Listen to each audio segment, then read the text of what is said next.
L'Arkenstone, souvent appelé le cœur de la montagne, est l'un des artefacts les plus emblématiques et vénérés de l'histoire de la Terre du Milieu. Découverte par les nains d'Erebor, elle occupe une place spéciale dans leur cœur et est profondément liée à leur héritage et à leur fierté. Cependant, une question se pose. Cette magnifique gemme pourrait-elle avoir un passé encore plus ancien et légendaire, remontant aux origines mêmes du monde? L'histoire de l'Arkenstone commence au Troisième Âge, spécifiquement en 1999 du Troisième Âge, peu après que les nains aient subi une perte dévastatrice. Chassés de leur demeure ancestrale de Khazad-dûm par la terreur connue sous le nom de fléau de Durin, le roi Thrain a conduit son peuple à établir un nouveau royaume sous la montagne solitaire, Erebor. C'est ici, au cœur de la montagne, qu'ils ont découvert l'Arkenstone, une gemme d'une beauté et d'une brillance inégalée. La grande gemme brillait devant ses pieds de sa propre lumière intérieure. Et pourtant, taillée et façonnée par les nains qui l'avaient extraite du cœur de la montagne il y a longtemps, elle absorbait toute lumière qui tombait sur elle et la transformait en 10 000 étincelles de lumière blanche parsemées de reflets de l'arc-en-ciel.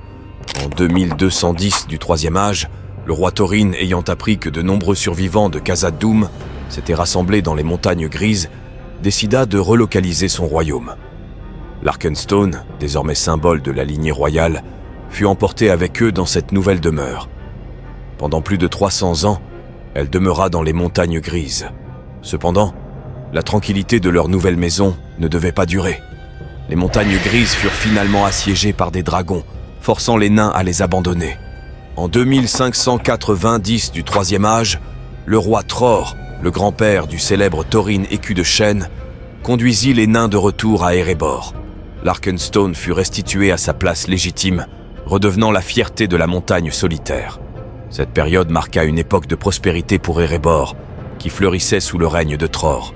Cependant, cet âge d'or fut brusquement interrompu en 2770 du Troisième Âge, lorsque le dragon Smaug attaqua et saccagea Erebor.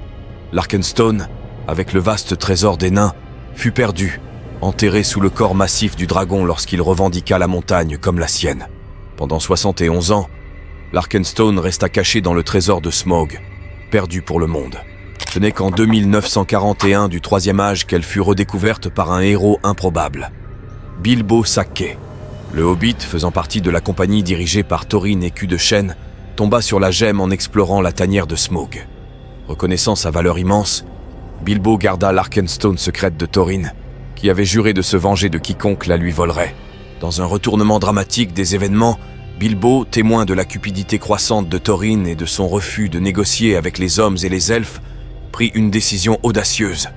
Il donna secrètement l'Arkenstone à Bard et Thranduil, espérant l'utiliser comme levier pour éviter un bain de sang supplémentaire. Après la bataille des 5 armées, l'Arkenstone fut finalement mise au repos. Bard, reconnaissant la profonde connexion entre Thorin et la gemme, la plaça sur la poitrine de Thorin écu de chêne lorsqu'il fut enterré dans sa tombe sous Erebor. Avec l'histoire de l'Arkenstone établie, nous nous tournons maintenant vers une question plus spéculative, mais intrigante. L'Arkenstone pourrait-elle être l'un des légendaires Silmarils? L'Arkenstone est décrite avec une beauté et une brillance qui rivalisent même avec les joyaux les plus précieux. Elle est dite être un globe aux 1000 facettes, brillant comme de l'argent à la lumière du feu, comme de l'eau au soleil, comme de la neige sous les étoiles, et comme de la pluie sur la lune. Cette description, avec son insistance sur la capacité de la gemme à émettre sa propre lumière et sa beauté presque éthérée, établit un parallèle frappant avec les Silmarils, qui étaient réputés pour leur lumière intérieure, dérivée des 2 arbres de Valinor. Les Silmarils, créés par le légendaire forgeron elfe Fëanor, étaient parmi les objets les plus prisés et convoités de toute la Terre du Milieu. Ils n'étaient pas seulement de beaux joyaux, ils étaient des réceptacles de la lumière pure de Valinor, possédant une qualité sacrée et intouchable. Cette lumière était si puissante et pure qu'elle ne pouvait être portée par ceux qui étaient mauvais ou impurs, brûlant ceux qui n'étaient pas dignes de les tenir. La théorie selon laquelle l'Arkenstone pourrait être l'un des Silmarils, spécifiquement le Silmaril de Médros, est peut-être la plus convaincante et la plus discutée parmi les fans. Après la guerre de la colère, au cours de laquelle Morgoth fut vaincu et jeté dans le vide, 2 des 3 Silmarils lui furent enlevés. Ces joyaux étaient ceux que les fils de Fëanor, Médros et Maglor cherchaient à récupérer en raison du serment qu'ils avaient prêté de retrouver les Silmarils à tout prix. Cependant, le fait même de s'emparer de ces joyaux eut un coût élevé. Les deux frères découvrirent que leurs mains étaient brûlées par la lumière intense et sacrée des Silmarils, reflet de l'obscurité de leurs actes et de la malédiction de leur serment. Dans leur désespoir, chaque frère choisit un sort différent pour leur Silmaril. Maglor, accablé par le chagrin, jeta son Silmaril dans la mer, où il fut perdu dans les profondeurs. Médros, tourmenté par le poids de ses péchés et la douleur de ses brûlures, se jeta dans une crevasse enflammée, emportant son Silmaril avec lui. Cet acte d'autodestruction semblait assurer que le Silmaril serait perdu à jamais, caché au plus profond de la terre. La théorie propose que le Silmaril de Médros, après avoir été jeté dans la crevasse enflammée, aurait pu survivre aux événements cataclysmiques du Premier Âge et finir par se retrouver dans la montagne solitaire. Certains spéculent que la montagne solitaire pourrait avoir été un volcan inactif, ce qui pourrait expliquer comment le Silmaril, s'il était effectivement l'Arkenstone, s'y serait retrouvé. Au cours des 5000 ans, le joyau aurait pu être enterré profondément sous la terre, pour être finalement découvert par les nains lors de leurs opérations minières à Erebor. Bien que la théorie selon laquelle l'Arkenstone pourrait être l'un des Silmarils soit indéniablement intrigante, plusieurs arguments solides suggèrent que cette connexion est improbable. Les Silmarils sont décrits comme sacrés et intouchables pour ceux qui sont impurs ou dont les mains sont souillées par des actes mauvais. Cela est illustré de manière vivante par le destin de Médros, dont la main fut brûlée lorsqu'il saisit un Silmaril, reflétant son passé troublé et les sombres actes qu'il avait commis. La pureté inhérente des Silmarils signifiait qu'ils ne pouvaient être tenus par des mortels sans conséquences graves, comme dans le cas de Beren, qui parvint à tenir un Silmaril brièvement, mais perdit sa main dans le processus. En revanche, l'Arkenstone ne présente aucune de ses propriétés. Tout au long de son histoire, elle a été manipulée par des nains, des hommes et même un hobbit, sans que ceux-ci n'en souffrent.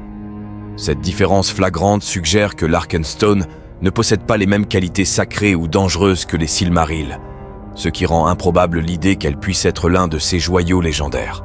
Un autre argument contre la théorie concerne les considérations géographiques sur l'endroit où le Silmaril aurait pu se retrouver après avoir été jeté dans la crevasse enflammée par Médros. L'emplacement de cette crevasse est supposé se trouver en Beleriand, une région qui fut en grande partie détruite et submergée lors des événements cataclysmiques de la guerre de la colère à la fin du Premier Âge.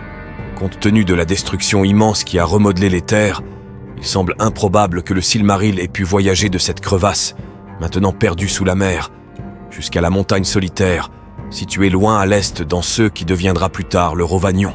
De plus, pour que la théorie soit valable, la montagne solitaire aurait dû être un site volcanique à un moment donné.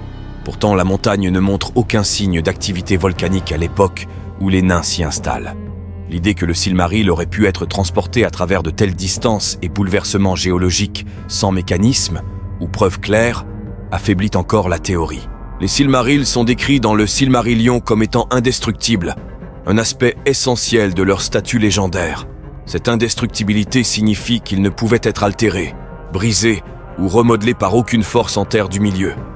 Cela pose un défi majeur à la théorie, car l'Arkenstone est décrite comme ayant été taillée et façonnée par les nains qui l'ont travaillée en une gemme aux multiples facettes. Si l'Arkenstone était en effet un Silmaril, les nains n'auraient pas pu en altérer la forme de quelque manière que ce soit, ce qui contredit directement les récits de l'artisanat de l'Arkenstone. Peut-être que l'argument le plus concluant contre la théorie provient de J.R.R. Tolkien lui-même. Dans ses écrits, Tolkien est clair sur le destin des Silmarils. Il affirme que les Silmarils jetés dans la mer et dans la crevasse enflammée resteront perdus jusqu'à la fin du monde. Cette prophétie suggère que les Silmarils sont destinés à être hors de portée des mortels et d'autres êtres jusqu'au dernier jour d'Arda. L'Arkenstone, en revanche, est un artefact bien connu au Troisième Âge. Sa localisation et son histoire étant documentées et largement reconnues. Si vous avez apprécié cette vidéo, celle-ci pourrait vous plaire également.